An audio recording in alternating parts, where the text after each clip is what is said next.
You're listening to Dateline Latin America, Tear Gas and Tango with Joe Goldman, 37 years working with ABC out of all of South America, 42 years living here. And me, Daniel Schweimler, 19 years with the BBC, and then another 13 years or so with Al Jazeera English, also roaming across Latin America. They'll be sitting at a kitchen table in Buenos Aires talking about their journalistic adventures across the region, covering earthquakes, flooding and fires, talking to presidents, charlatans, sports stars and other newsmakers. In short, journalism and the state of the world. Hey, Daniel, how are you? Hey Joe, good. A very busy week here in Argentina. We had I don't know what you'd call it, people paying homage to Indio Solari, an Argentine musician, part of the legendary group Patricio Rey y los Redonditos de Ricota, the little pieces of ricotta cheese. Okay, great name. I was a little bit taken aback by this as a non-Argentine. It's in 1 million people or so on the streets of Avellaneda, kind of outside of Buenos Aires city. Yeah, because the federal government didn't want anything to do with them because Indio Solari was this bohemian character who more tilted towards Peronism, who this government wouldn't touch. So they actually had the service in Avellaneda, right outside the city, 9 miles of people waiting to see the funeral procession. Was 9 miles long. I heard him described as the biggest rock star not known outside of his own country. Yeah. I mean, Uruguay, he's quite big, but he seemed to touch the hearts of Argentines, speak to Argentines. Well, you said your kids of varying ages, were there, weren't they? So, yeah, they all went there. It was a real huge thing that kind of stunned people here. Having 1 million people on the streets all of Sunday through Sunday night. It was amazing. I mean, crying and expressing their emotion. And this guy hasn't played live. He's had Parkinson's. He's in his 70s now, hasn't he? He's had Parkinson's for many years. So hasn't been able to play. Yet when he did, again, he used to do these ad hoc concerts, and hundreds of thousands would turn out. That's right. So, yeah, it was just amazing. I remember when I first came here, like 1986, I went to a concert of his in capital Saavedra. And I went there, and they started playing, and all of a sudden, the police came in. There was this riot, if you will. The music ended, the concert quickly ended, and that was a kind of way. They were really a group that had a wild group of support, but they would get people. I remember a concert in Tandil, where they would have 300,000 people on a field. It was kind of Woodstock every time they played. And the amount of people who showed up was reminiscent of the celebration of Argentina in the World Cup, which was the last big celebration. And we can start talking about the World Cup. We've had our first game kicked off, haven't we? Mexico against South Africa, 2-0 win for Mexico. But I mean, are you feeling the vibe? Are you feeling the excitement? I mean, Argentina, we, as residents here, are the World Cup holders. 2022, third time Argentina won it. But we've been here for many, many World Cups. Are you feeling the vibe, the excitement, the kind of anticipation of this one? Not at all. I mean, in the butcher shop I go to, they actually had a paper, like a placemat, if you will, of paper that showed the World Cup games coming up. I had not seen anything anywhere in any restaurants or whatever, or even on the TV, although I don't watch much Argentine TV these days. It really has just not been a major factor. Yeah. I mean, I've seen a few fruit and vegetable shops decorated, with the sky blue and white, So I've seen a little bit. There's a lot of trucho, of counterfeit Argentine national shirts out on the streets, and I've seen people wearing them. I mean, could it be because how many teams are there? 48 teams. It's a quarter of the countries in the world playing in the World Cup. It's going to be loads of games before we get to the interesting ones. I mean, we assume Argentina are going to get through. They're in a group with Algeria, Austria, and Jordan, I believe. So they'll probably get through. Yeah. But then it gets interesting, and maybe it's just because it's so long now until between today, June the 11th, and when it starts to get interesting. So it's hard to get excited, maybe.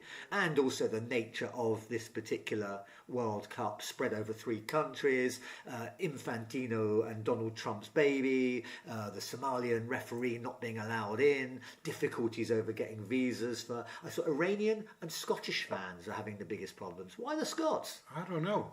You would think that would not be well, there's always the problem of the golf course, the Trump golf course. Yes. That's Trump's revenge. Yes.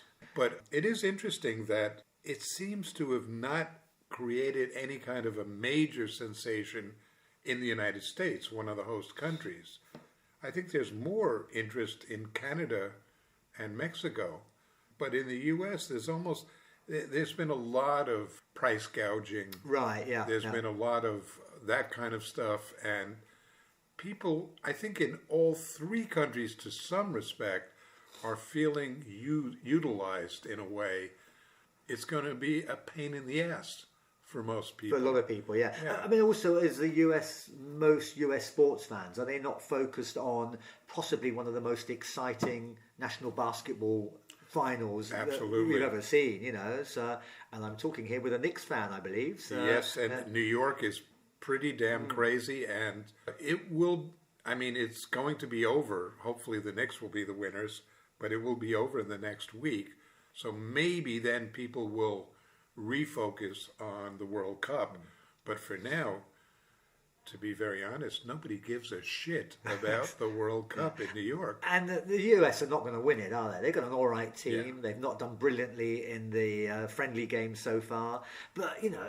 They have the Argentine coach, of course. Yeah. But it's a difficult one. If the host nation doesn't advance to the latter stages, the local population can lose interest, especially one without a huge football, soccer playing tradition like the US, and even less so, I think. I was in Canada many years ago, the last time they qualified. I remember talking to Canadians. They didn't even know Canada was in the World Cup, which I was stunned by. I couldn't believe that. But yeah, it's a difficult... Mexico will have no problem. But even Mexico, my feeling with Mexico is I think baseball is number 1 over soccer. Really? Okay. I think Mexicans are frustrated also because their team never, to be honest, never does anything. They've often underperformed. They've got some good players, they've got some good teams, but often underperform. So, that'll be interesting. If all 3 host nations go out in the early stages, then again it's going to become a television spectacle, and you'll have these strange groups of kilted Scotsmen and all sorts wandering around the US, and the American residents will know what the hell is going on. So it'll be an interesting one. But I mean, I think the passion will build up here. We've got the history. I mean, 1930, the first ever World Cup, Argentina were in the final, lost to Uruguay, who were the host nation. And then 1978, what a bizarre, strange World Cup that was. I mean, the military had been in office military dictator for 2 years by then. So as soon as they came into office, began preparing, pushing the shanty towns to one side, building roads, they were killing people, at the height of their murderous time from 76 to 78. So they were doing their damnedest to cover all this up. And you had human rights groups coming to Argentina, investigating. They managed to kind of, distract them, point their heads in the other direction and cover up what was going on. Or it could be said that FIFA and us didn't want to know what was going on. The football took precedence. Some players, I think the Dutch team especially, they lost some of their best players. They did, to their credit, they boycotted Argentina. Yeah. Yet still reached the final, which they lost to Argentina. Some of the things I remember in the final of 1978, it was played in River Plate, which is right alongside what was then the largest concentration camp, the ESMA school. Right. And some of the survivors, not many survived there, about 135 out of 5,000, 6,000. Some of the survivors talk about hearing the cheering from the stadium close by while they were in their caves or whatever you want to call it. And even the guards cells. who'd been torturing them one day would have a day off to listen to the football and would let the prisoners very kindly listen to the radio, listen to the commentary before resuming the torture and the killing on the day after. So bizarre situation with kind of football seeping into into the prison cells. But the whole thing about Argentina, they needed to qualify for the final. It was a strange kind of setup of group stages. Brazil were on course to meet the Netherlands in the final, and Argentina had to beat Peru by 4 clear goals to qualify for the final. And Peru had a half-decent team at that stage, and there's all these bizarre, still unexplained incidents happened. For me, the strangest one of all was the then president, Jorge Videla, the head of the military junta, and Henry Kissinger, the US, what was he, Secretary of State, going to visit the Peruvian players in their changing room. I mean, what on earth was all that about? I don't know if you remember Martin Anderson, the journalist from the US, who just wrote a book about Henry Kissinger. Give that a little plug. I don't have the name of it, but Martin Anderson has written some terrific, the Dossier Secreto from Argentina, about the dirty war, or whatever you want to call it here. Kissinger loved soccer. Yeah, he used to write a regular column for the Independent newspaper in the UK, I think it was, many years ago. He's German born, wasn't he? So, he comes from a football, soccer-playing nation. And in between all the kind of plotting and planning and horrendous things that he did, he relaxed at the end of a day of, organising torture by watching football, I guess. And he loved the Cosmos, the That's New York right. team that had Pelé, Chinaglia, and Bobby Moore, my great hero. Bobby Moore was there, and the German Beckenbauer. Beckenbauer was there, What a team! What a team! Yeah. So 78, there were some great players. I mean, we remember particularly, in the UK, Osvaldo Ardiles and Ricardo Villa, who were in that winning team, and then were some of the first foreign players to join the English League. And hugely popular, Osvaldo Ardiles. I actually went to his testimonial game at the Tottenham Stadium at White Hart Lane in 1986, I think it would have been. He was leaving. He'd already left once because obviously the Falklands-Malvinas War happened in 82. He had to leave the country, played in France for a little bit, and then came back afterwards. But in that testimonial, 30,000 or so. So the Tottenham team, friends of Osvaldo Ardiles, one of them being Diego Maradona, who played 90 minutes in a Tottenham shirt against the selection from Inter Milan. So great, it was a friendly, it was a kick around, but a great... What year was that? 1986. Before the World Cup? Before the World Cup, yeah. That year, okay. Yeah, before the World Cup, that was. So I think it was May. Maradona was well known, but not... I mean, he really got superstar status in 1986 after the World Cup. Well, I saw him for the first time at Wembley in a friendly against England in 1980. So he was 18, 19 years old at that stage. And it was the first time many in Europe had seen him. And I was in the crowd. I just remember, England won that game, and that's kind of irrelevant. I think they won it 3-1. But every time this cheeky little 18-year-old kid touched the ball, we'd kind of freeze, It was almost as though he could do anything he wanted with that ball. And it was a phenomenon. I can feel it, remember it clearly, even these many years later. Was he still playing with Argentina Juniors or Boca? He might have been at Boca by then, yeah. Okay. I'm not sure. But he had not moved to Barcelona. In 1980, no. By 86, he may well have gone to Spain, yeah. So that was something. But 78, a little bit before his time, he was, that was that thing. They did go on to win 6-0 against the Peruvians. The Peruvian goalkeeper was Argentine born. I think it was something like, how much was it? $50 million of frozen assets, Peruvian frozen assets were released. Something like 35,000 tons of grain shipped from Argentina, sitting outside Callao port near Lima, and that was allowed to go through after this 6-0 victory, which put them in the final.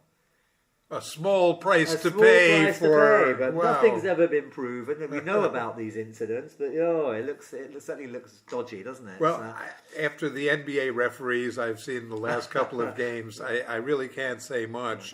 But really, I would say soccer, football, has its history of kind of weird stuff going on. Yeah. And teams that, I mean, usually there's one thing I remember that's almost always true. For many years, you had either Europe or Latin America hosting the World Cup, and the winner would always be from that region. So if it was in Latin America, Brazil or Argentina or Uruguay would win. If it was in Europe, a European team would win. Germany, Italy, France, Spain. And that was true. It's changed a bit because now South Africa, Qatar were the host countries. But part of that was always that the refereeing, in some ways, always seemed to help the local clubs. Right. Wouldn't you say that? Sure, yeah, quite possible. I mean, the pressure, I mean, certainly in the case of England against West Germany as they were in 1966, I mean, Germans, my father among them, will tell you that ball did not, the third England goal did not cross the line. I mean, talking of refereeing, I saw a great film a couple of weeks ago, El Partido, The Match, all about the 1986 World Cup quarter-final between England and Argentina in the Azteca Stadium in Mexico. Famous Diego Maradona Hand of God goal, and the best goal ever scored in the World Cup, as some would call it, and the Gary Lineker goal for England, you know, which wasn't quite enough, but yeah, great film about minutiae, the details of that goal. I mean, no doubt that he handled it. You know, the photographs developed sometime after the game showed that, but the referees, I think the referee, where was he from? Tunisia? I think Tunisia, yes. And the linesman, I think Bulgaria. And they were interviewed for this film. And the referee said he thought the linesman had given it. And the linesman said he couldn't get a word in anyway because the referee's decision was final, that he'd given it. So they both blamed the other one to get themselves clear of that. So, Diego Maradona blamed God, you know. So. And in the 1990, was it, World Cup, you had that controversial penalty called just about in end of the game, right? Yeah. But there's always going to be the famous Mexican referee. I mean, VAR, that's right. Was, I mean, VAR or no VAR, you know, there's always going to be controversy. I mean, in a way, the fact we're still talking about the 1966 and the 1986 goals all these years later, and you can make a whole film pretty much about that incident, the relationship history between England and Argentina in football and beyond. I remember for the 1990 final, I was doing a piece in Chile. I think it was the run-up to the election, maybe, or something, the first election post-Pinochet. All of a sudden, ABC suddenly had an interest in soccer. They never had an interest in soccer. And they said, you gotta do a report from Argentina. They're in the finals. So what we ended up doing is I went to Mendoza. It just actually drove across the border and drove back to Chile. But I remember being in Mendoza to do the story, and it was like, once they lost, nobody gave two shits. They didn't care at all about it. And I just remember seeing that. To me, it was like the worst penalty call I've seen in a long time. Yeah, and then Argentina, they came close a few times. Oh yeah, they've been in a couple of finals, 3 times winners. I mean, it's always been an interesting, exciting covering Argentina from here. I mean, they put these big screens up, huge screen, the Plaza San Martin and the Parque Centenario, it's a big amphitheatre there. And at the obelisk in past years. Well, yeah. So it's almost the next best thing to going to the game, because thousands of Argentines will turn up, you know, with the scarves and the hats and the shirts on to watch the games there, and they'll be, you know, it's like like being next best thing to being in a stadium. So, and we would often broadcast live from these places, you know, standing there with the fans behind us. And no, it was kind of fun. So the passion's been there in the past. I mean, when the kids were at school, they used to they couldn't close the schools. They knew that if they had lessons, half the kids wouldn't turn up. Not because of the kids, because the parents wouldn't take them because they'd be at home watching the game. So they would take the kids and sometimes let the parents in as well and put screens up in the main hall of the schools. So watch the games. Whether you liked football or not, you were forced to watch all of Argentina's World Cup games. I guess a little similar to what Mayor Mondani did in New York, where he put out the decree that children don't have a bedtime on Nick game nights. Right. So Right. a bit of a populist measure, I would say. But I remember other years, the build-up for the World Cup. I just remember, you know, one thing I remember is the selling of television sets. Yeah, really. You know, the advertising campaigns, how things were just crazy, absolutely crazy. You just don't see it now. I'm not feeling it at all. Right. I'm not hearing commentary. You know, maybe I haven't watched ESPN Espanol recently. I'm sure they're talking about it and all. But in the mainstream kind of press stuff, I don't see it. Do you think maybe complacency because Argentina are the champions? There was all that build-up. Would Messi ever, you know, become a true Argentine and win the, you know, World Cup for his country? I mean, I covered the Copa America a couple of years previously from here, and it was probably one of the worst nights of my life. Right at the end of the pandemic, so most people hadn't been out of the house very often, and then Argentina beat the old enemy, Brazil, in Brazil to win the Copa America, the continental championship. So the first time in some years with Messi in the team. I think Di Maria scored the winning goal. Yeah. And there were thousands of deranged, because they were drinking and they were smoking and they were let out for the first time in a long time and they were celebrating this unexpected victory. And it was just phenomenal. I had people tipping beer down the back of my head, kissing me, hugging me while we were live on air, which was frightening, you know, so I couldn't hear the questions coming from the studio. I think what you had was a frustration here over years of failure. Yeah. And especially failure at the last moment, failure in the finals or the semifinals, and that was frustrating people. So once you let the cat out of the bag, they won. Yeah, and then the World Cup a couple of years later. Right. I think they won 2 Copa Americas, right? Oh, they won many, yeah. But in recent years. Recent years, yeah. So, and then they won the World Cup. So and that's it. We're good. We're good now. We've won these things. Won it, so that's fine. We've proved ourselves. And I always wonder why the passion, you know, for football, soccer here. Brazil, similar, I think, but huge. And I just wonder whether Argentina succeeding on the football pitch is a big deal in a country which many people here always criticising their country, always, you know, never quite filled its potential. Should be bigger, should be better, should be richer, should be more stable. It never quite is. But football, you know, you can prove to the world you are the best. And they did that in 2022, you know, close run thing with the French, but they did that. Best player in the world. And don't forget in 2022, the Pope was still an Argentine. That's right. So you had the World Cup and you had the Pope.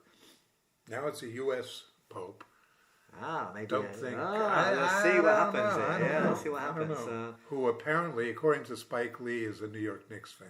So we'll see. Quite likely, yeah. From Chicago, so it doesn't make sense. I mean, the Argentine team, it's pretty much the same guys as 2022. I mean, Di Maria's gone, but Messi, he'll turn 39, I think, during the tournament. There's a few decent youngsters, but you've got Emi Martinez in goal still. You've got De Paul. You've got many of the same players. Okay, 4 years older, but... Yeah, 4 years older and maybe with physical... You know, I see Messi and he seems to be hurt a lot, muscle pulls and stuff like that. 39 years old. And more games to play as well, being more teams. So again, I wonder whether they're going to look after him very carefully, kind of pack him in bubble wrap until he's actually needed. And it's also going to be very hot and humid in some of the places where they're playing. Well, not as humid as Qatar, but... No, that's true. That's true. I watched the 2022 files. I was in London at the time, and we found there was a pub in North London, in Tottenham. I can't remember what it was called now, but it was the Argentine pub. And we completely filled the pub with Argentine fans living in London. They were selling choripans out the back, they had a proper parrilla, and played the Argentine national anthem at the beginning of the game. And again, I was looking for the next best thing to actually being there. This was it. I watched it with my two sons in this bar in North London. It was great. A little piece of Argentina in Tottenham. There's a question I have. There was something was written about how some of the venues in Qatar were being bombed as part of the Iran-U.S. conflict going on. As collateral damage or targeted? I think targeted more than anything. Yeah. Wonder why that would be. Yeah. I don't know what they're being used for, because one of the comments was, "What will they be used for after the World Cup?" Yeah. Which is they always had an 6 issue. stadiums. Yeah. Yeah. With a very small league, and they couldn't fill them anyway. So there is always that question, isn't there? What happens? I mean, Brazil, after their World Cup, they don't have a national team in Brasilia, for instance. And the stadium they built there for the World Cup, last time I was there, was being used as a bus terminal. Well, didn't you go to Cuiabá, in middle of nowhere. Where they don't even know football, really. No. I mean, it's not a major... They built it ecologically soundly, using local materials, they said, and they would turn it into a music venue, sports stadium, without there being a top football team there. But, It's been turned into a music venue. Okay, right. And it's also, as a bus shuttle station, a little bit, the parking area. And Cuiabá is a beautiful city. I was totally impressed by it. I'd never basically heard about it before the World Cup. Right. Well, that's the thing. You have the World Cup venue to put yourself on the map. I'm sure the Qatar wanted to be host. Small country, put yourself... When I went to explain to people where Al Jazeera is based, for instance, I will say... It's the place where they had the World Cup, 4 years ago. And that puts it in, people can pinpoint where it is in that sense. Otherwise, often quite difficult being on the other side of the world. Now it's the place that's being bombed. Yeah. So here we begin. So Mexico, Argentina are playing Algeria on Tuesday. It's their first game. And we'll see them, what the passion's like and how they... And they have a tradition of not winning their first game. When they won 4 years ago, they lost to Saudi Arabia in the opening game. And they tied Cameroon, I think, or maybe they lost to Cameroon. I think they have. So they often start poorly, and then, as you want them to do, build up to the final. But and we also have a situation where I believe in 4 years, won't Argentina and Uruguay be the hosts? Because it'll be the 100 years since the first World Cup. That's right. I think Paraguay as well.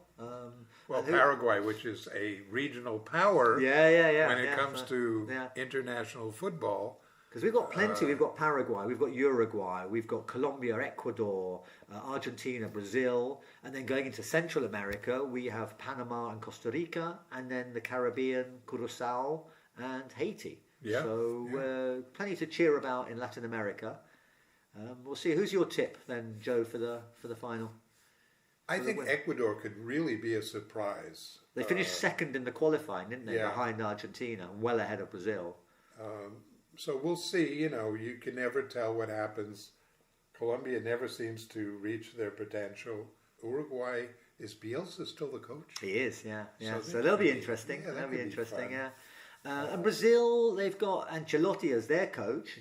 Carlos Ancelotti, a very good Italian coach. They could go either way, though. They've got some great players, obviously. They play Morocco in their first game, who are the dominant African nation at the moment, I guess, along with Senegal. So Morocco got to the semi-finals. So exactly. So they're one to watch. So that'll be the big test, the first big test for Brazil. But I'm going to go with England, as I do every World Cup, and in the final against Argentina, which will probably lead to divorce, but it's the price you've got to pay. Absolutely. Hey, it's been a pleasure. Let's see what happens. Let's see if Joe. the excitement returns. As always, Dale Argentina.